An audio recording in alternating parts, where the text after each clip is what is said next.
Hello at magandang araw mga kasangga. Isa na namang araw ng talakayan ang hatid ko sa inyo. Welcome here in Subcyclopedia. If hindi ka pa nakapag-subscribe sa ating YouTube channel, mag-subscribe ka na and click the notification bell for you to be notified for the updates and new uploaded videos. Good day, our dear grade students. Welcome again here in our subject. Welcome to Contemporary Philippine Arts from the region. Kumusta? I hope you are all well and doing good because I have so meaningful things in store for you. And before we formally start or begin with our new lesson, particularly with the getting to know the different areas of Philippine arts and some famous artists behind them, and this specifically architecture, allow me first to introduce to you the learning objectives that you should be able to learn after this lesson. Our learning objectives, first is to introduce the different areas of arts found in the Philippines. Second is to appreciate the Filipino identity and values expressed in Philippine architecture. And third is to familiarize oneself to some of the Filipino or renowned Filipino architectures or architects and their works. Without further ado, let's start our discussion. Let's answer this question first. What is architecture for you? Why is architecture important to us? And why does architecture of all the arts have the greatest impact on our lives? I want you to write your answers dyan sa ating comment section. And later on, we will read your answers. Again, please answer this one. What is architecture? Why is architecture is important to us? And why does architecture of all the arts have the greatest impact on our lives? Architecture is a three-dimensional art. It is the art of building. It satisfies a basic, universal human need for shelter. Architect is an artist who designs structures to enclose residential, commercial, or public space. We all know that architecture is very important in our lives.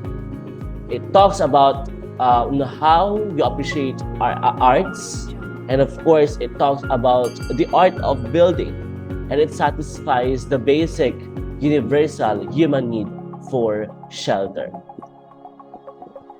A good building should satisfy the principles of firmatatis or firmatatis, utilitatis, and venustatis. What is all about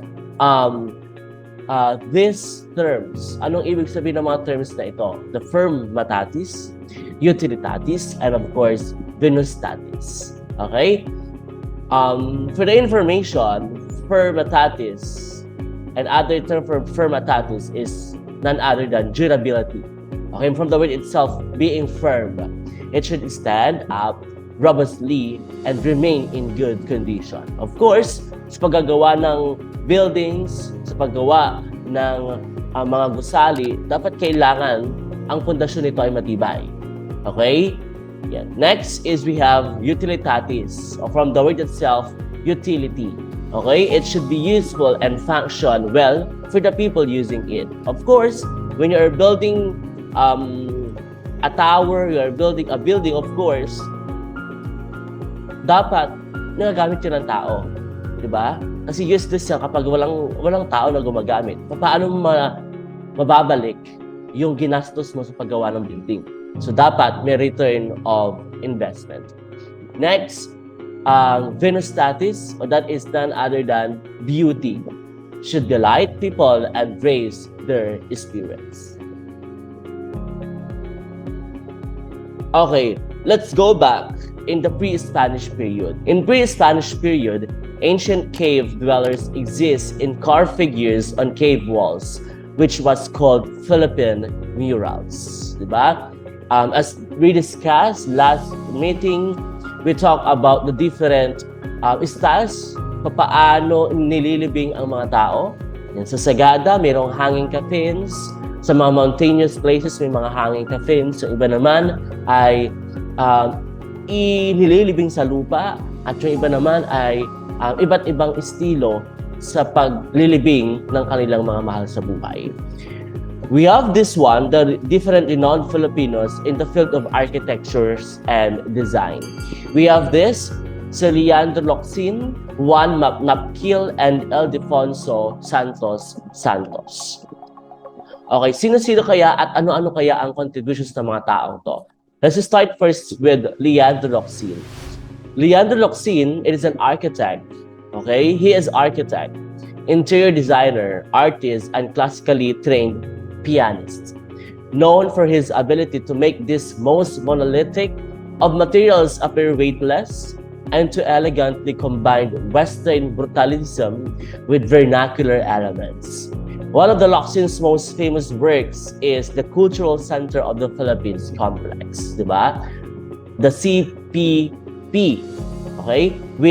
The CCP, which includes the Cultural Center of the Philippines, Folk Arts Theater, Philippine International Convention Center, the Philsite, and the Festin Hotel, or now Sofitel Philippine Plaza. Diba? Here are the famous designs and architectures or the output of Mr. Leandro Locsin. Okay, and as you can see, here are the buildings na pinatayo, designed by Mr. Leandro Locsin. Next is we have Juan Napkil. Who is Juan Napkil?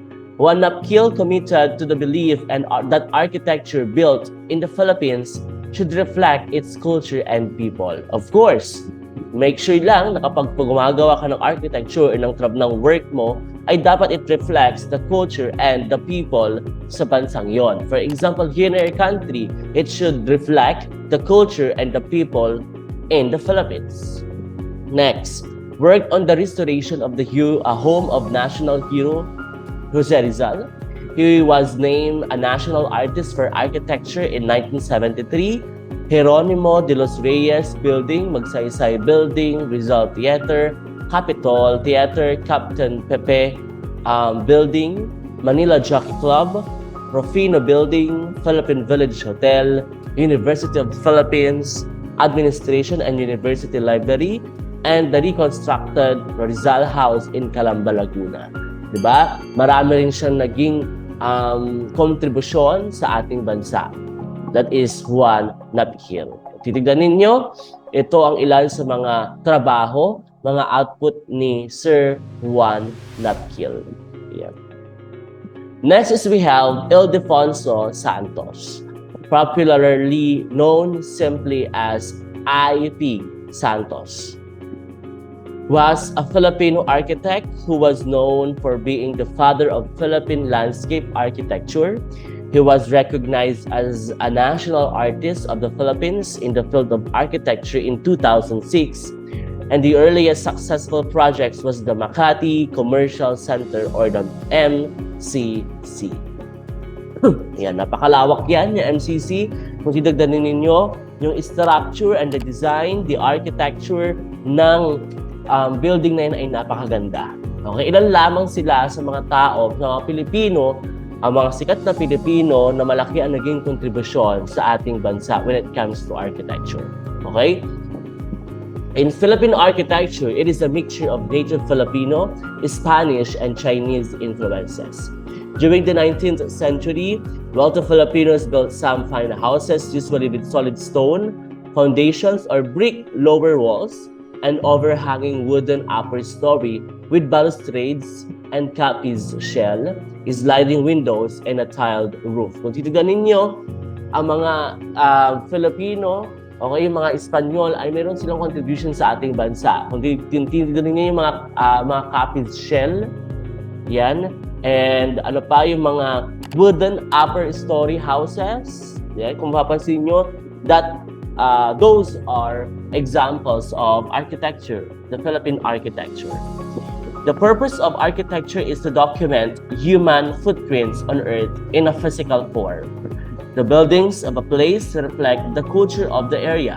It is designed in a way that it can narrate the stories of the people of that place for in the future. And this is the purpose and the importance why we need to study architecture. And people nowadays want to have this course, architecture. So your task today is to give an example of Philippine architecture, renowned Philippine architecture, and bakit nyo yun napili? Ano ang meron sa architecture na iyon?